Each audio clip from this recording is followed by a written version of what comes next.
Hey guys, and welcome back to another episode of Tom Talks. I know we're a day late, but we're here.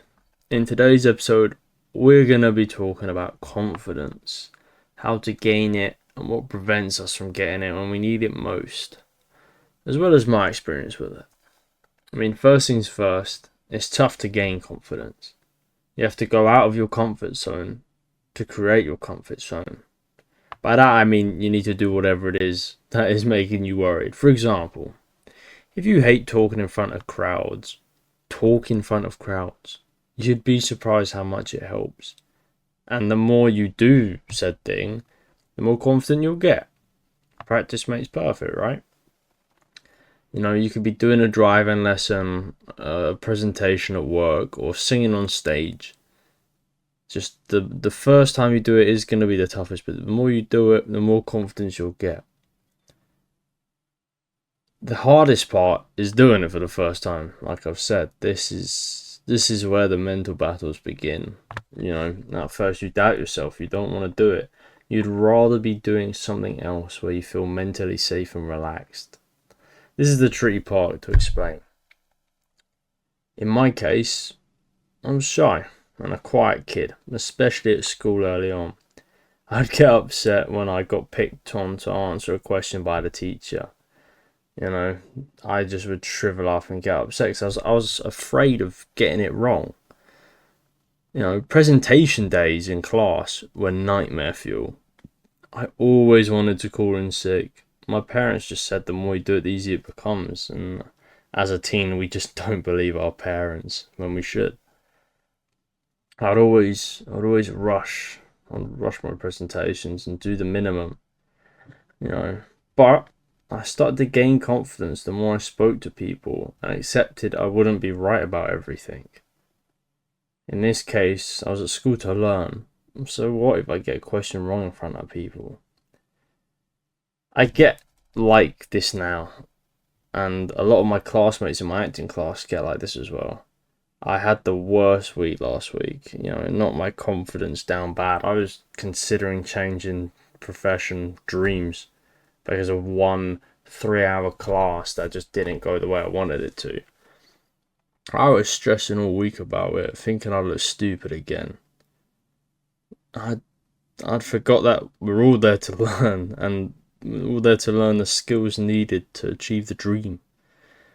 I saw how other people were feeling and how nervous they were as well, and just thought, everyone's like that.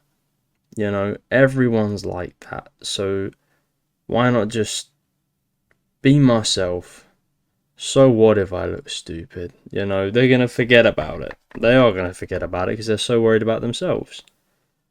And I'll try and boost some other people's confidence before they go up saying, "Hey, you got this, don't worry, believe in yourself." Belief's a big thing with confidence. Obviously, confidence can get knocked through such thing as bullying or embarrassment.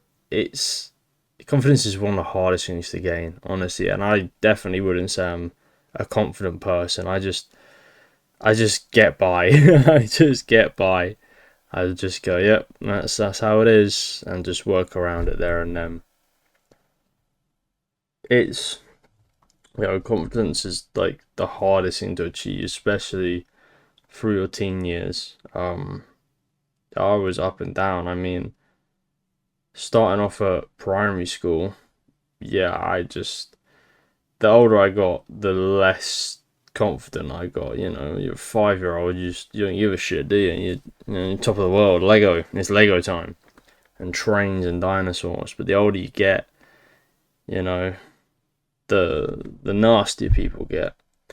And up until about secondary school, until I was about 15, 16, I was still quite shy.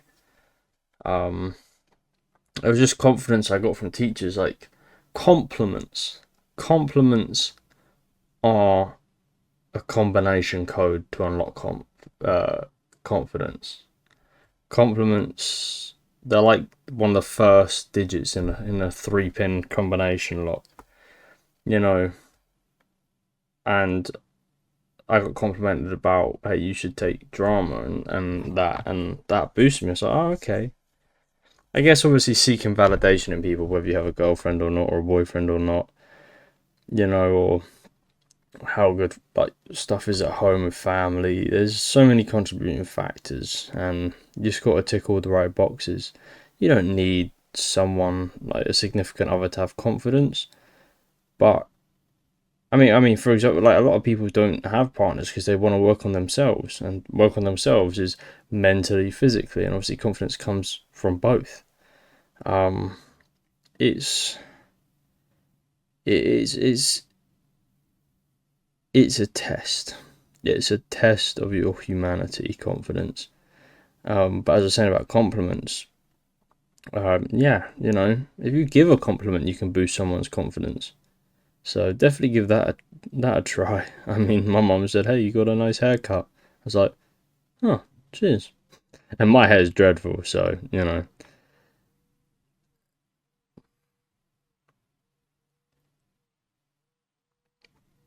confidence is a result from being courageous, having the courage, do your best. You know, I'm not confident day to day life at work. I'm there like, well, I've done this. If it's wrong, I've made a mistake. I'll learn from it. There's no confidence there, but I try my best, and I feel like I'm confident enough in that respect to not care as much. By not having confidence, it's a loophole. It really is a loophole, and obviously by this poor explanation, you can tell I am not the most confident person. But as I was saying before, sorry, I keep forgetting where I am on the script. When I about 16, 17, 18, got my confidence, I could talk to strangers like no tomorrow, which obviously be careful, stranger danger in that. But I could hold a conversation with an adult at the time, and then COVID happened, and I could not speak to another person. I absolutely hated people, especially I worked at a retail job during COVID, and just seeing customers just pissed me off, and I was like, I can't work in this kind of job again. Does my head in. Did my head in. I'm good now, but yeah, I just those COVID times not one's confidence, and really just took me back to the point. Nowadays, I just hate meeting new people, especially if someone comes in at work and they're assigned to me, and they're like, oh, for fuck's sake, I can't be asked to know someone anymore because I don't have the confidence to be myself. Otherwise, they may think I'm a weirdo or egotistical or just anything degrading on a person, you know. But yeah, I would say the one takeaway from this is give each other compliments, boost confidence, have a good life. Take care, gamers.